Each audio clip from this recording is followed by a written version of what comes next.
السلام علیکم ورحمۃ اللہ وبرکاتہ۔ بسم اللہ الرحمن الرحیم۔ عزیز طلباء، تفسیر کے آج کے سبق میں ہم نحن اعلم بما یستمعون بہ سے شروع کر رہے ہیں۔ توجہ کیجیے۔ اعوذ باللہ من الشیطان الرجیم، بسم اللہ الرحمن الرحیم۔ نحن اعلم، ہم خوب جانتے ہیں، بما جس غرض سے یستمعون وہ سنتے ہیں، بھی اس کو، اذ یستمعون جب وہ کان لگاتے ہیں، الیک تیری طرف، و اذ ہم اور جب وہ نجوا سرگوشی کرتے ہیں، اذ یقول الظالمون جب کہتے ہیں ظالم، ان تتبعون نہیں تم پیروی کرتے، الا رجلا مسحورا مگر ایک سحر زدہ آدمی، انظر تم دیکھو، کیف ضربوا کیسے انہوں نے بیان کی، لکا تمہارے لیے، الامثال مثالیں،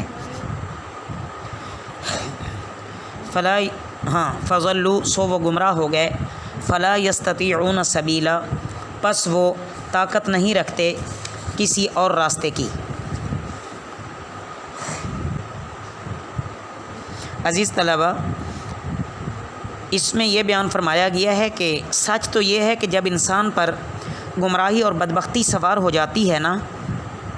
تو اس کے حواس ختم ہو جاتے ہیں، معاف ہو جاتے ہیں، دل و دماغ درست کام نہیں کرتا، اور وہ واضح پیام اور پیغام جو حق کا ہے وہ اسے سمجھنے سے قاصر ہوتا ہے۔ تو اولاً تو آپ صلی اللہ علیہ وسلم کی کفار بات ہی نہیں سنتے تھے، قرآن ہی نہیں سنتے تھے۔ جو کبھی کسی مجلس میں ٹھہر گئے، یہ چھپ کر قرآن سن لیا، تو اس غرض سے وہ ہنسی اڑاتے تھے، تمسخر کرتے تھے، مذاق اڑاتے تھے، اور پھر آپس میں جمع ہو کر مشورہ اور سرگوشیاں کرتے کہ یہ کہتے کہ یہ لوگ کیسے نبی کے تابع ہو رہے ہیں بھلا، اور یہ تو خود جادو کے مارے ہوئے ہیں، وغیرہ وغیرہ، اس طرح کی بکواسیں کیا کرتے تھے۔ بہرحال ان کے دلوں پر گمراہی کے پوشیدہ پردے پڑ چکے تھے، اور ان کے کانوں میں گمراہی کا بہرا پن پیدا ہو چکا تھا۔ وقالو اور وہ کہتے، اذا کنا کیا جب ہم ہو گئے، عظامن ہڈیاں، ورفاتن اور ریزہ ریزہ، انا کیا ہم یقیناً لمبعوثون پھر جی اٹھیں گے، خلقاً پیدائش، جدیداً نئی، قل آپ کہہ دیں، کونو تم ہو جاؤ، حجارتاً پتھر، او حدیدہ یا لوہا، او خلقاً یا اور مخلوق، مما اس سے جو یکبرو بڑی ہو، فی صدورکم تمہارے سینے میں، فسیقولون پھر اب کہیں گے، من یعیدنا کون ہمیں لوٹائے گا، قل آپ فرما دیں، الذی جس نے فطرکم تمہیں پیدا کیا، اول مرتن پہلی مرتبہ، فسینغضون تو وہ ہلائیں گے، الیک تمہاری طرف، رؤوسہم اپنے سر، ویقولون اور کہیں گے، متی ہوا یہ کب ہوگا، قل آپ فرما دیں، عسیٰ ان یکون قریبا شاید کہ وہ قریب ہو، یوم جس دن، یدعوکم وہ پکارے گا تمہیں،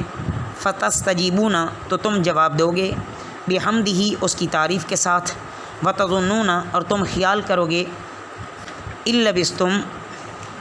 کہ تم رہے، الا قلیلا صرف تھوڑی دیر۔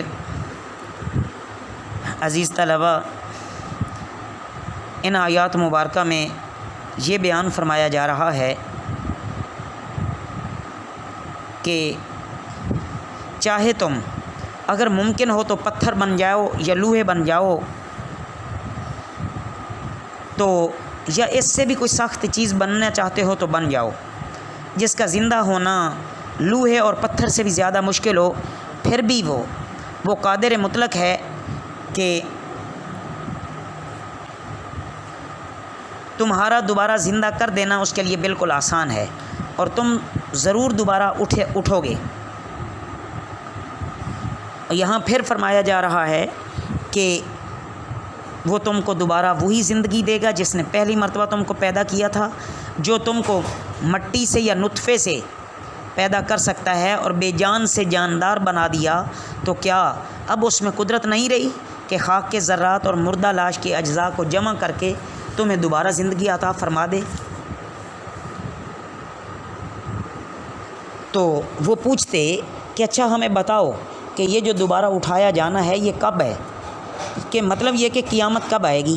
تو اس کا جواب یہی ہے کہ جب تم عاجز ہو کر اللہ کی تسبیح اور تحمید کرو گے اور اللہ کی طرف دوڑو گے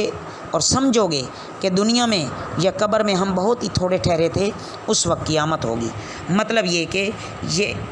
اس کا علم اللہ کو ہے کہ قیامت کب آئے گی۔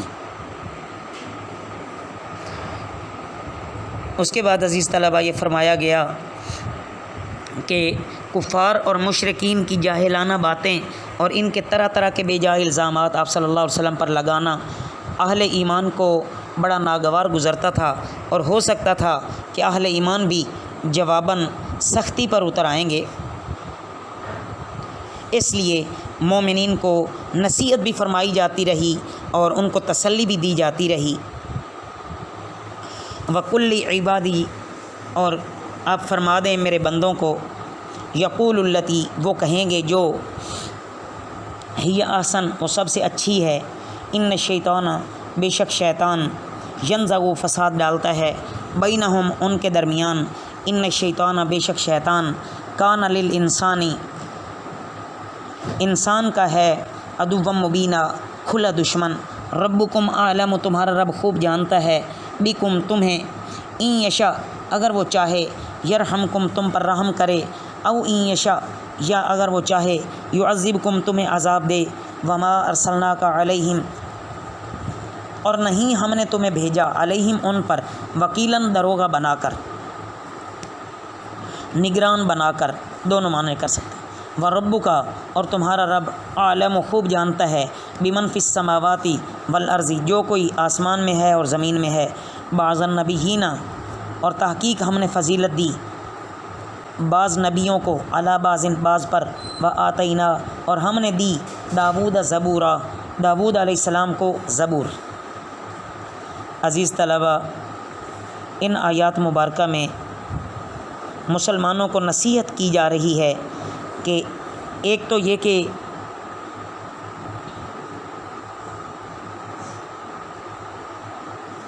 یہ فرمایا جا رہا ہے کہ کبھی کفار کی زیادتیوں سے تنگ آ کر مسلمانوں کی زبان سے ایسا فکرہ نہ نکلے کہ وہ مایوس ہو جائیں، یا الیاذ باللہ کہیں وہ یہ نہ کہہ دیں کہ تم جہنمی ہو، تم دوزخ میں جاؤ گے، یا تم کو خدا عذاب دے گا۔ ایسا نہیں کہنا چاہیے، کیونکہ ممکن ہے کہ جسے تم جہنمی کہہ رہے ہو اللہ اسے ہدایت دے دے اور اس کی جگہ جنتیوں میں ہو جائے۔ تو بہرحال تنگ آ کر، ان کی تکلیفوں سے مایوس ہو کر کبھی بھی ان کو ایسا نہیں کہنا چاہیے۔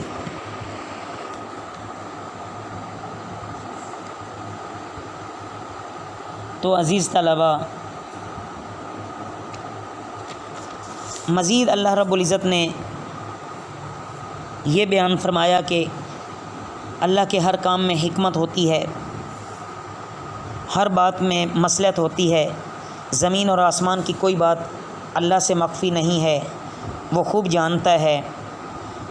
اہل عرب تو آسمانی کتابوں کا علم رکھتے ہی نہ تھے،